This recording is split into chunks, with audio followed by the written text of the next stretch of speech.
சத்துணவு அமைப்பாளர் நிறைய போஸ்டிங் இப்போ தஞ்சாவூர் மாவட்டத்தில் வந்தப்போ கூட சொன்னாங்க 64 போஸ்டிங்கு 74 போஸ்டிங்கும் போட்டிருக்காங்க. அதெல்லாம் வந்து தலைவர் காலத்திலே அம்மா காலத்திலே இருந்த மாதிரி இல்லாமல் தவறான ஒரு நடைமுறை பின்பற்றப்பட்டிருக்கிறது.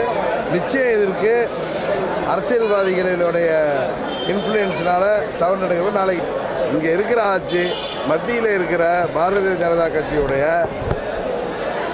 கிளை நிறுவனம் தான் இங்கே ஆட்சி நடத்திட்டு இருக்கு. அதனால் இங்கே இருக்கிற முதல்வரோ துணை முதல்வரோ அமைச்சர்களோ இவங்கள்ட்ட நீங்கள் மக்களுக்கான எந்த ஒரு நலத்திட்டத்தையும் எதிர்பார்க்க முடியாது. மக்கள் நலனில் அவங்களுக்கு அக்கறை இல்லை.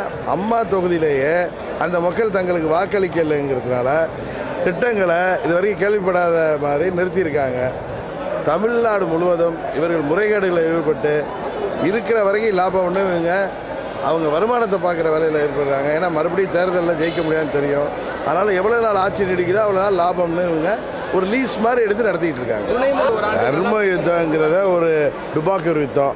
அது வந்து பதவிக்காக தனக்கு முதல்வர் பதவியிலிருந்து உருவாக்கினது.